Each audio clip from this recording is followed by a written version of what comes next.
ايوه يا جماعه، انا مش جايه اقول لكم اني كنت فاشله في عمايل الشريك، لا بالعكس خالص.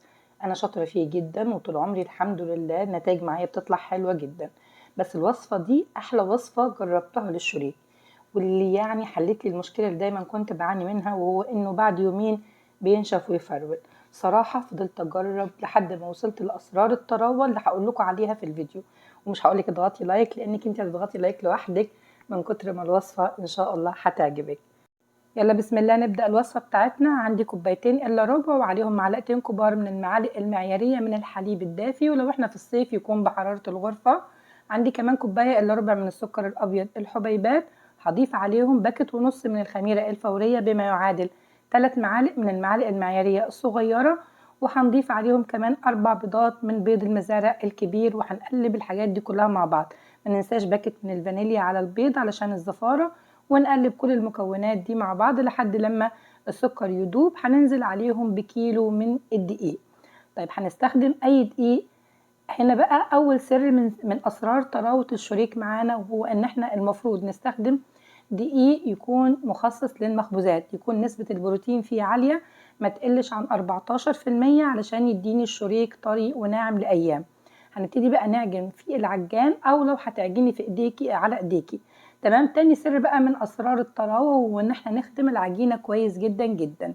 لو هتعجني على ايديكي لمده العجن ما تكونش اقل من ربع ساعه، ولو هتعجني على العجان بتعجني لمده 10 دقايق. الاول العجينه بتتلم معايا كده، اول ما تتلم العجينه ببتدي بقى اوقف العجان.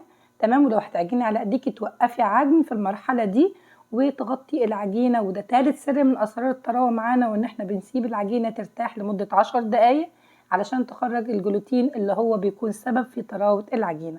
في المرحله دي هضيف 10 جرام من الملح او معلقتين صغيرين من المعالق المعياريه، وهضيف 120 جرام من الزبده اللينه. وهنبتدي نكمل العجن ونخدم العجينه بتاعتنا كويس جدا لحد لما الزبده تختفي والعجينه تبقى حرفيا معانا زي اللبانه.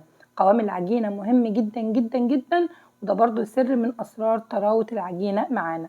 لو بصيتي لقوام العجينه تحسي ان العجينه لينه، وده طبعا من كميه السوائل اللي احنا ضفناها. وده برضو سر من اسرار طراوه الشريك معانا، وهي نسبه السوائل او قوام العجينه زي ما انت شايفاه معايا دلوقتي. تمام. هنزل بقى بالعجينه بتاعتي في طبق مدهون بدهنه من الزيت واقلبها كده. وعايزاكم بس تبصوا في العجينه هي ازاي وقد ايه طريه. تمام. كل ما كانت العجينه طريه كل ما الشريك معاكي بعدين بقى طري وناعم ويفضل معاكي لايام محافظ على طراوته. هنغطي العجينه بتاعتنا ببلاستيك وعليه فوطه، وهنسيبها في مكان دافي مظلم لحد لما تخمر وحجمها يتضاعف. انا اخدت معايا ساعه بالظبط. وطبعا مده التخمير بتتوقف على حراره الجو اذا كان في الشتاء او في الصيف. ببتدي بقى اهبط العجينه بتاعتي وهروح بيها بقى على الرخامه وابتدي اقطعها تمهيدا للتشكيل. هدهن كده الرخامة دهنة من الزيت، وهبتدي أبطط العجينة وأهبط الخمر وأخرج منها أي هواء، وابتدي بقى أقسمها ل 16 قطعة. وزن القطعة كان حوالي 120 جرام. لو انت حباها أصغر من كده ممكن تقسميهم ل 24 قطعة. وزن القطعة حوالي 80 جرام، والحجم ده يرجع ليكي، عايزاها كبيرة عايزاها صغيرة زي ما تحبي. هنبتدي بقى نكور العجينة إلى كرات، وهنسيبها كده على صينية مدهونة دهنة من الزيت لحد لما نخلص كل الكرات. ونسيبها ترتاح حوالي 10 دقايق علشان تبقى سهلة معانا في التشكيل. نغطيها بكيس بلاستيك وعليه فوطة ونسيبها حوالي 10 دقايق. بعد مرور 10 دقايق ببتدي بأول كورة أنا كورتها وابتدي أشتغل فيها. ودلوقتي بعد ما عرفنا أسرار الطراوة هنعرف دلوقتي أسرار التشكيل. يعني ما تسيبيش الفيديو وتخرجي علشان هقول تريكات مهمة جدا جدا في التشكيل وفي الخبز. دلوقتي بقى بالنسبة للتشكيل بدهن الرخامة كده دهنه من الزيت، وبنزل بالعجينه ببططها وبلفها زي ما انت شايفاها كده. تمام. انا طبعا عايزاها حبل طويل علشان الفه واعمل منه الشكل المتعارف عليه بتاع الشريك اللي احنا عارفينه. تمام. ولكن زي ما انتم شايفين كده كل ما اشد الحبل يرجع معايا. تمام. فانا بعمل ايه؟ بركنه كده على جنب، وبعمل كام واحده كده وبرصهم جنب بعض وبسيبهم يرتاحوا، او على ما اعملهم كلهم بتكون الاولانيه ارتاحت فبرجع للاولانيه وببتدي اشكلها التشكيل النهائي. دلوقتي انا بعمل واحدة تانية وانا هعمل 5 جنب بعض لحد لما نخلص كل الكمية. يعني انت عندك مثلا 15 واحدة 20 واحدة، اعملي 5 5 ويعني اعملي 5 وخلصيهم، بعد كده اعملي 5 تانيين. انا عملت 5 وهبتدي باول واحده انا عملتها وهمدها بقى المد النهائي. لما تيجي تمديها المد النهائي هتتمد معاكي بمنتهى السهوله، يعني مش هتبقى فيها مقاومه، وكل ما تمديها ترجع تاني. طبعا الحجم بتاعها او التخن بتاعها زي ما انت عايزاها تخينه او عايزاها رفيعه زي ما تحبي. هتبتدي بقى تلفيها بالشكل اللي احنا عارفينه للشريط، تمام. بس بنيجي كده بطرف الحبل في الاخر بنحطه تحت العجينه من تحت ونثبته كويس علشان ما تفكش معانا اثناء التخمير او اثناء الخبز. بروح بيها على صاج مدهون دهنه من الزبده وعليه رشه من السمسم علشان الشريك يخرج معايا بسهوله.